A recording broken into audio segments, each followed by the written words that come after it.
गुटखा company के offers आते हैं कि करो, और अनगिनत सुनने वाले अमाउंट देने को तैयार होते हैं, लेकिन बात उसकी नहीं है। आज इतना बड़ा एक लाइन यहां जुड़ा हुआ है, कहां गया, स्वस्थ भारत, तो उसके लिए मैं ये काम नहीं करूंगा, गलत काम नहीं करूंगा। शाबाश बेटा, बहुत बढ़िया मुन्ना।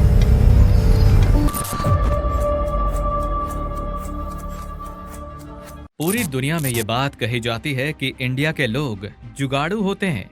आप इस बात से एग्री कर सकते हैं और नहीं भी, लेकिन आपको पता है सबसे ज्यादा जुगाड़ आज के समय में कहाँ चल रहा है? एडवर्टाइजिंग इंडस्ट्री में।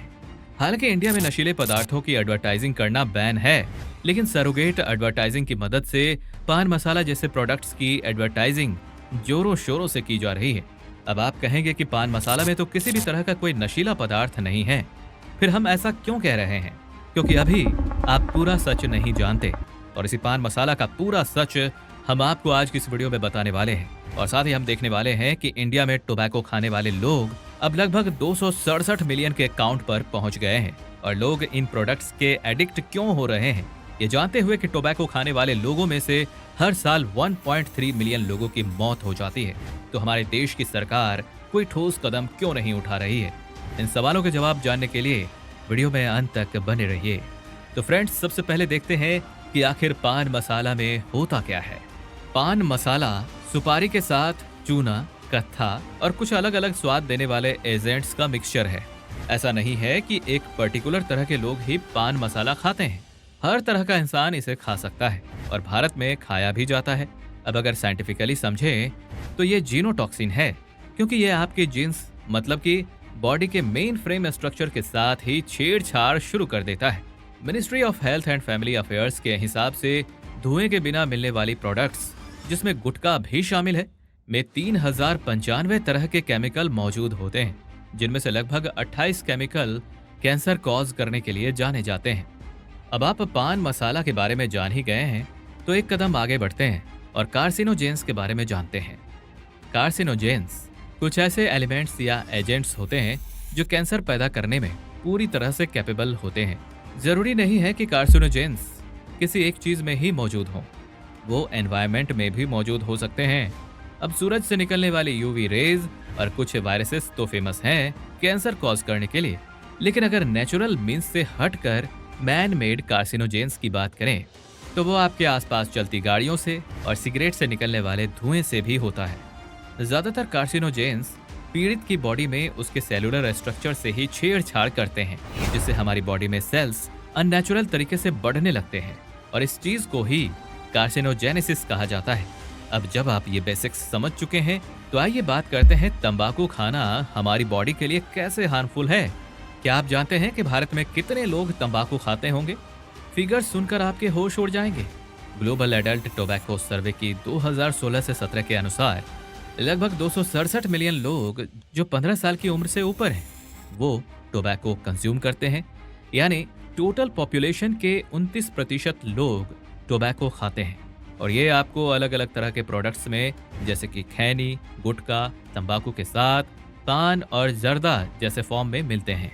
अगर आप ये सोच रहे हैं कि अगर ये प्रोडक्ट इतने हार्मफुल हैं तो इन्हें बंद क्यों नहीं कर दिया जाता, इन प्रोडक्ट्स को बैन करने की बात तो दूर की है, अगर आप इनका मार्केट शेयर देखेंगे तो आपके होश उड़ जाएंगे। भारत में पान मसाला मार्केट का साइज 2022 में 43,410.2 करोड़ रुपए तक पहुंच गया था। आगे देखते हुए IMARC ग्रुप को उम्मीद है कि 2028 तक इस प्रोडक्ट का मार्केट शेयर 53,672.3 करोड़ रुपए तक पहुंच सकता है, जो 2023 से 2028 के दौरान 3.4% की CAGR प्रदर्शित करेगा। ये नंबर्स तो हैरान परेशान करने वाले हैं ही। आइए पहले ये जानते हैं कि आखिर टोबैको कंज्यूम करने वाले लोगों का नंबर क्यों बढ़ रहा है। दरअसल इन ब्रांड्स की टारगेट ऑडियंस किशोर आयु वाले यानी कि टीनेजर्स हैं, क्योंकि ये लोग ज्यादा टाइम तक टोबैको कंज्यूम कर सकते हैं और ज्यादा समय तक इन्हें मार्केट भी प्रोवाइड करते रहते हैं, क्योंकि एक बार इस चीज की लत लग गई तो वहां से वापस आना संभव नहीं है। अब आप सोच रहे हैं कि इन प्रोडक्ट्स की लत कैसे लगती है, तो वो लगती है इन प्रोडक्ट्स में मौजूद निकोटीन की वजह से। निकोटीन के फार्माकोकाइनेटिक फीचर की वजह से जब ये किसी भी खाने वाले चीज में मौजूद होता है तो ये बॉडी में जाकर उसकी लत लगवा देता है, क्योंकि इसे कंज्यूम करने के बाद इंस्टेंटली ये ब्रेन में डोपामीन रिलीज कर देता है, जिसके कारण इंसान को सिगरेट पीकर या तंबाकू खाकर अच्छा लगता है। लेकिन ये फीलिंग्स सिर्फ कुछ ही मिनटों तक रहती है और उसी फीलिंग्स को एक्सपीरियंस करने के लिए इंसान दोबारा वो प्रोडक्ट कंज्यूम करता है और उसे इस चीज की लत लग जाती है। इंडिया टुडे के 2019 के एक लेख में इंडो एशियन न्यूज सर्विस द्वारा एक आर्टिकल पब्लिश किया गया था कि एक सर्वेक्षण से पता चला है कि धूम्रपान करने वालों में से 53% लोग 20 से 30 वर्ष की आयु के हैं और उनमें से अधिकांश तनाव से निपटने के लिए धूम्रपान का सहारा लेते हैं। जहां देश में तंबाकू खाने से इतने लोग बीमार हो रहे हैं और लोगों की जान भी जा रही है, तो इसके और दूसरे मेजर नेगेटिव इम्पैक्ट क्या है, आइए देखते हैं। ग्लोबल स्तर पर हर साल अनुमानित 8 मिलियन मौतें तंबाकू के उपयोग के कारण होती हैं और प्रत्येक 5 में से एक पुरुष की मृत्यु तंबाकू के हानिकारक प्रभावों के कारण होती हैं। ये दिखाया गया है कि लंबे समय तक धूम्रपान करने वालों में से लगभग 50% धूम्रपान से सीधे जुड़े कारणों से मरते हैं, जैसे कि कैंसर, फेफड़ों की बीमारी, हृदय रोग और स्ट्रोक। धूम्रपान करने वालों की एवरेज लाइफ स्पैन धूम्रपान ना करने वालों की तुलना में 10 वर्ष कम होती है। अगर पूरे डेटा को सम अप करें तो ये सामने आता है कि तंबाकू खाने या पीने से ऑन एन एवरेज हर दिन 3699 लोग और हर घंटे तकरीबन 154 मौतें होती हैं। राष्ट्रीय परिवार स्वास्थ्य सर्वेक्षण के अनुसार राज्य में 61.6% महिलाएं और 72.9% पुरुष किसी न किसी तरह से तंबाकू का सेवन करते हैं। वहीं सबसे कम तंबाकू पंजाब में खाया जाता है। इससे भी ज्यादा खतरनाक बात यह है कि जो लोग स्मोक करते हैं या तंबाकू खाते हैं वो खुद को तो नुकसान पहुंचाते ही हैं, लेकिन वो अपने आसपास आने वाले लोगों में भी तरह तरह की बीमारियां पैदा करते रहते हैं। जितने भी पैसिव स्मोकर्स होते हैं उनमें हार्ट डिजीज होने की ज्यादा गुंजाइश रहती है और जो लोग जर्दा या पान मसाला जैसी चीजें खाकर देश में हर जगह थूकते हैं, उस थूक के ड्रॉपलेट्स एयर में रह जाते हैं और टीबी जैसे खतरनाक बीमारियां फैलाते हैं।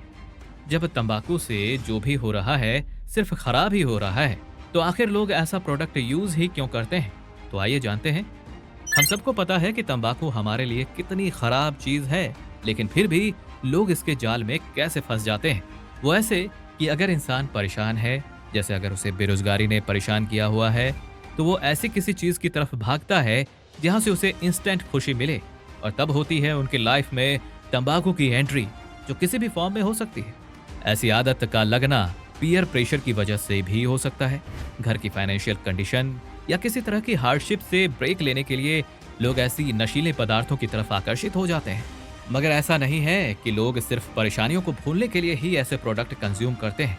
कुछ लोग शौकिया तौर पर भी पान मसाला जैसी चीजें खाते हैं और कुछ लोग तो इन प्रोडक्ट्स को कंज्यूम करना स्टेटस सिंबल समझते हैं कि अजय देवगन खाएं तो हम कैसे ना खाएं भाई। अजय देवगन पान मसाला भले ना खाते हों, लेकिन उनकी एड बहुत लोगों को ऐसे प्रोडक्ट्स खाने का श्रेय जरूर देती हैं। और थैंक्स टू हमारी एडवर्टाइजिंग इंडस्ट्री की, जो कुछ कहकर कुछ भी बेचने का काम करती है। अगर देखा जाए तो पान मसाला की एड टेलीविजन पर इसलिए की जाती है क्योंकि उन्होंने साबित किया है कि उनके प्रोडक्ट में तंबाकू नहीं है, जो पूरा सच नहीं होता है। क्योंकि जब आप पान मसाला लेने जाते हैं तब दुकान वाले आपको साथ में एक जर्दे का पैकेट भी देते हैं जिसमें तंबाकू भर भर कर मौजूद होता है। अब सवाल आता है कि तंबाकू को छोड़ना इतना मुश्किल क्यों हो जाता है? सबसे पहला रीजन तो ये है कि रोज रोज उस प्रोडक्ट की ओर, उससे मिलते जुलते प्रोडक्ट्स की एड्स लगातार देखते रहने की वजह से इंसान उसको चाहते हुए भी भूल नहीं पाता है। और तंबाकू बंद करने या कम करने से लोगों की बॉडी में ऐसे सेंसेशन पैदा होते हैं जो बेहद टॉर्चरस होते हैं। निकोटीन या तंबाकू छोड़ने वाला हर इंसान विथड्रॉवल सिम्पटम्स से डरता है। क्यों? आइए आपको बताते हैं कि आखिर विथड्रॉवल सिम्पटम्स क्या होते हैं। लगातार चक्कर आना, भरी सर्दी में पसीने छूटना और फिर ऐसे लगना जैसे आपका शरीर जलने वाला हो, खाने में कोई टेस्ट ना आना, हर चीज में निराश रहना और बात बात पर गुस्सा करना। लोग ऐसे में अक्सर चिड़चिड़े हो जाते हैं। नींद नहीं आती, अगर नींद आती है तो सपने भी बहुत अजीब से आते हैं, जिसकी वजह से नींद कभी सही तरीके से पूरी ही नहीं हो पाती है। एक चीज पे फोकस करने से प्रॉब्लम, हमेशा थका हुआ महसूस करना, खांसी या कोई ना कोई बीमारी हमेशा लगे ही रहना, छोटी छोटी बातों पर चिंता कर लेना, अकेलापन महसूस करना, अब खुद ही सोचिए, जो इंसान एक वक्त पर इतना कुछ एक्सपीरियंस कर रहा हो वो रिप्लेस कैसे करे। लेकिन फिर भी अगर आप निकोटीन पर डिपेंडेंसी से मुक्ति चाहते हैं तो आपको ये करना ही होगा। जब कोई इंसान निकोटीन या तंबाकू छोड़ने के बारे में सोचता है तो इस प्रोसेस में उसे बहुत सी प्रॉब्लम्स का सामना करना पड़ता है, जैसे निकोटीन की एडिक्शन की वजह से स्मोकिंग ना छोड़ पाना, स्मोकिंग को हल्के में लेना और हमेशा ये सोचना कि हम अभी चाहें जितने भी पी लें, जब चाहें तब छोड़ सकते हैं, क्योंकि दुनिया गवाह है कि ऐसा नहीं होता। फैमिली और फ्रेंड्स का सपोर्ट ना मिलना या उनका एडिक्ट को लगातार ताने मारते रहना, स्मोकिंग को अपना दी ओनली एंजॉयमेंट का सोर्स मान लेना। जब हमारे देश की जनता इस प्रोडक्ट की वजह से इतना सफर कर रही है तो इसमें सरकार आखिर क्या कर रही है लोगों को बचाने के लिए। सरकार ने लोगों को तंबाकू उत्पादों के सेवन से रोकने के लिए कई उपाय किए हैं, जिनमें से कुछ ये हैं। सिगरेट और नशीले प्रोडक्ट्स की एडवर्टाइजमेंट भारत में बैन है। खैर, उसका तो जुगाड़ हमारी एडवर्टाइजिंग एजेंसी ने निकाल ही लिया है, लेकिन दूसरी ओर WHO भी तंबाकू कंट्रोल करने के हर तरह के एक्शन लेने में और उन्हें एग्जीक्यूट करने में पूरी मदद करती है। जब भी देश में किसी तरह की प्रॉब्लम आती है, उसको ठीक करने में सिर्फ सरकार कुछ नहीं कर सकती, हम सबको भी अपनी तरफ से कुछ स्टेप्स लेने ही होंगे ताकि अपने देश में थूक के लाल धब्बे और सिगरेट के बर्ड्स सड़कों पर कम से कम दिखाई दें। सबसे पहले तो पैसिव स्मोकर्स को बचाने की कड़ी विधि बनाएं। जैसे कुछ शहरों में ये रूल है कि अगर किसी को भी पब्लिक प्लेस में स्मोक करना है तो वो जिस जगह से उन्होंने सिगरेट ली है वहां से 30 मीटर के दायरे में ही स्मोक कर सकते हैं। ऐसे में जो नॉन स्मोकर्स हैं वो ज्यादातर उस तरफ आते ही नहीं हैं, तो बचे रह जाते हैं। तंबाकू के प्रोडक्ट्स का प्राइस बढ़ा दीजिए, लोगों के थूकने पर फाइन लगाइए। FDA ने अपनी तरफ से कुछ ऐसे स्टेप्स लिए हैं जो तंबाकू छोड़ने वाले इंसानों की जर्नी को थोड़ा सा आसान बना सकें। हर किसी को इन सुविधाओं के बारे में नहीं मालूम, तो तंबाकू छोड़ने वाले लोगों के लिए FDA ने कुछ फैसिलिटीज प्रोवाइड की हैं, जिनमें एक बीमा भी है जो आपका इलाज और दवाइयों यानी इस पूरे प्रोसेस का खर्च कवर करता है। अब इससे अच्छा क्या हो सकता है कि सिर्फ अमीर ही नहीं, गरीब भी प्रॉपर इलाज ले पा रहे हैं। सभी स्वास्थ्य देखभाल सेटिंग्स में और सभी प्रकार के रोगियों के साथ वाणिज्यिक तंबाकू के उपयोग के लिए रेगुलर चेकअप और उपचार को एकीकृत करें। धूम्रपान छोड़ने की सेवाओं तक पहुंच बढ़ाएं जो विभिन्न संस्कृतियों के लिए स्वीकार्य हों और विभिन्न भाषाओं में संचालित हों।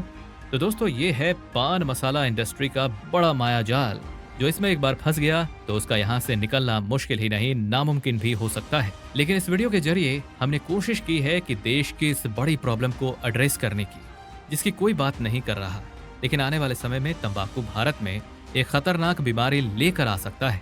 इसलिए समय रहते ही हमें संभल जाना चाहिए। तंबाकू से मुक्ति की जर्नी मुश्किल हो सकती है, लेकिन अकेले नहीं होनी चाहिए। किसी भी तरह की हेल्प के लिए वीडियो के कमेंट सेक्शन में बताइए और आपस में कनेक्ट कीजिए। अगर आपको इस वीडियो की एक भी बात सही लगी हो तो वीडियो को लाइक और शेयर जरूर कीजिएगा। ऐसे ही जिम्मेवार और वेल रिसर्च्ड कंटेंट देखने के लिए हमारे चैनल को आज ही सब्सक्राइब करें। जल्द मिलते हैं एक नई वीडियो के साथ। धन्यवाद।